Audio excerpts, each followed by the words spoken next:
sans transition, association, culture et sport.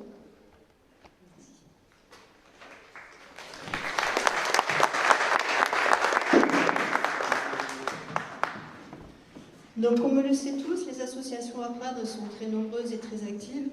Et nous avons beaucoup travaillé avec elles, notamment sur la charte des associations qui a été co-construite et qui a été signée en 2024.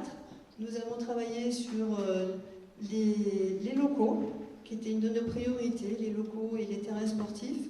Et notamment, nous avons rénové, aménagé et mis en sécurité. Rénovation, le terrain de foot par exemple, cette salle qui a été réaménagée aussi avec un matériel scénique plus performant. Le foyer rural qui a été mis en sécurité pour lequel nous lançons et nous allons démarrer bientôt des travaux de rénovation pour avoir une salle en meilleur état et plus, comment dire, avec plus de sécurité, plus de confort pour les associations. Côté sport, bien sûr, on travaille toujours avec l'OMS, nous l'accompagnons sur toutes ces actions et mettons à disposition le personnel. Nous avons obtenu 2 labels, 2 autres encore pour notre commune. Le label Terre de Jeux 2024 à l'occasion des Jeux Olympiques de 2024 et le label Ville active et sportive qui, à Prades, a 2 petits lauriers. Les associations, c'est bien évidemment l'accompagnement des projets par le biais des subventions et des aides en nature, mais c'est aussi l'accompagnement, par exemple, de projets précis tels que des soirées ciné-concerts, l'accompagnement du Jazz Club qui a lieu tous les mois et qui est un projet associatif. Et nous avons aussi relancé un comité des fêtes et nous les accompagnons pour l'organisation de la fête locale. Donc au niveau des travaux, ben voilà, j'ai déjà un peu parlé de ça. On a aussi acheté de nouveaux locaux, donc la maison Robert qui est juste à côté de la mairie, qui a été voulue à la ressourcerie, et nous louons une salle dans le secteur des Baronnes pour des activités sportives, notamment le judo. Ensuite, au niveau de la culture, l'offre culturelle s'est élargie. Donc le cinéma, comme vous devez le savoir, a été repris en régie municipale et nous avons créé un festival, qui est le Festival de cinéma de Prades-de-Lez. Côté théâtre, nous avons lancé une programmation ambitieuse et continué le partenariat avec la Fédération nationale de théâtre amateur, avec toujours le festival qui a lieu tous les ans au mois de novembre. Musique et danse font partie aussi de notre environnement culturel, avec régulièrement des spectacles. Et nous avons créé aussi au niveau festival les Flâneries du Lez au mois de juin, qui permet sur 3 jours en fait d'avoir du cinéma, du théâtre, de la danse, des spectacles pour les enfants, et surtout qui permet à des artistes professionnels de se produire, mais aussi à des artistes amateurs, et qu'ils soient amateurs professionnels, on intègre aussi des gens qui sont des Pradéens qui travaillent à Prades. Et l'autre particularité du festival, c'est qu'il est multisite. Donc dans la même journée, vous aurez quelque chose sur la place, quelque chose en plaine du Lez, enfin voilà, plein d'endroits.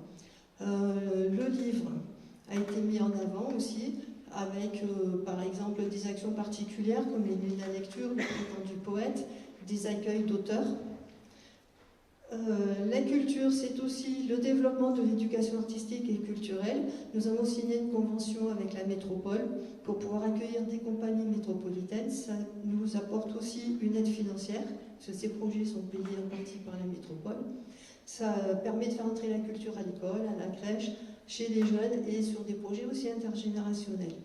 Notre volonté, c'est aussi un soutien fort aux artistes professionnels et aux artistes amateurs en leur proposant de pouvoir travailler ici, à Prades, et puis surtout pour les professionnels d'avoir une rémunération pour tous les artistes auteurs, parce qu'eux ne bénéficient pas des mêmes conditions que les artistes de l'art vivant.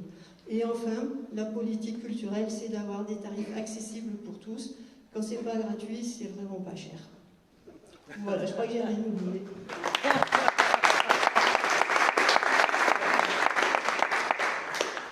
Alors je me rends compte que nous avons oublié, j'en suis vraiment désolée, un projet important, mais qui a été le premier investissement que nous avons fait en début de mandat, c'est la réfection du terrain synthétique du foot. Donc nous avons remplacé le vieux terrain qui était fait avec des billes là, en caoutchouc, cancérigènes et polluantes, par un terrain écologique et tout neuf. Donc c'était quand même un beau projet qui était cher au départ, mais pour lequel nous avons eu de grosses subventions. Donc il n'apparaît pas, mais je voulais quand même l'ajouter. Voilà, donc là vous avez des jolies images de spectacles et autres. Et ensuite, questions-réponses. Oui. Oui. On va vous donner un micro parce que c'est vrai qu'on ne vous entend pas très bien d'ici. Oui, je voudrais intervenir à propos de la culture et du livre. Donc nous avons une bibliothèque qui fonctionne très bien. Là, le gros problème, c'est que l'ascenseur tombe en panne à peu près 6 mois dans l'année et ça pose d'énormes problèmes. Actuellement, il va y avoir le Festi Petit, donc une animation destinée aux tout petits et aux assistants maternels. Elles ne vont pas pouvoir monter les poussettes et les bébés. On s'est vu une fois, au cours de cette manifestation, l'ascenseur fonctionnait pour monter, mais pour descendre, elle n'a pas fonctionné. Donc toutes les bénévoles et les mamans, nous avons descendu les poussettes et les bébés dans cet escalier qui est dangereux. Et je pense qu'il serait quand même urgent pour tous les publics que cet ascenseur soit changé ou qu'on fasse une bibliothèque en rez-de-chaussée. Voilà. Bibliothèque en rez-de-chaussée, pardon, excusez-moi. Bibliothèque en rez-de-chaussée, ça serait l'idéal. Il faut les moyens pour pouvoir le faire, mais en tout cas, oui, ça serait un super projet et qui serait tout à fait justifié. L'ascenseur, comme la majorité des équipements publics, est très très vieillissant. Dernièrement, il était en panne parce qu'il a pris l'eau, donc le service d'entretien, je sais, mais dernièrement, voilà, et le service d'entretien n'a pas voulu intervenir le temps qu'il y avait encore, le temps que l'eau s'évacue, donc c'est un réel problème. C'est vrai que nous le réparons au coup par coup, mais il faudrait, en fait, les ascenseurs aujourd'hui nécessitent d'après ce que j'ai compris, hein, des cages. Je ne sais pas si Denis est parti, mais il aurait peut-être pu en... Ah oui, il est là, pardon. Je n'avais pas vu, excuse-moi. Denis, qui est lui aux travaux, nécessite des cages maintenant qui sont différentes de celles qui se faisaient à l'époque. Je crois qu'il a une trentaine d'années cet ascenseur, quelque chose comme ça. Donc pour le changer, c'est plus de 100 000 €. Donc voilà, donc là, c'est pour ça que ça a coincé. Il faudrait voir ce qu'on pourrait faire à l'avenir. Mais voilà, de toute façon, il faudra finir par le changer. Mais comme bon nombre de choses, mais ça nous coûte très très cher. Il faut savoir que remettre en état les bâtiments maintenant qui sont vieillissants et qui ont souffert d'un manque d'entretien est très très onéreux. Oui.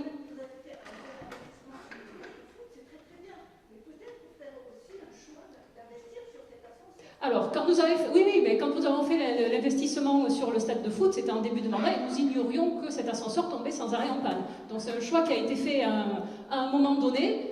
Alors, est-ce que nous aurions fait différemment maintenant? Peut-être, mais voilà, nous avons fait ce choix en début de mandat en fonction de la connaissance que nous avions de l'état de santé des bâtiments. Donc oui, maintenant, c'est vrai que c'est vraiment problématique. Alors, est-ce qu'il faut changer l'ascenseur ou est-ce qu'il faut déménager la bibliothèque? Moi, je pense qu'il vaudrait mieux déménager la bibliothèque. Bon, il faut trouver un terrain. Enfin, voilà. Bon, c'est une réflexion à avoir, en tout cas. Voilà, mais c'est sûr que ça serait la solution idéale. En attendant, nous réparons au fur et à mesure, ce qui coûte cher aussi, hein, évidemment. Hein.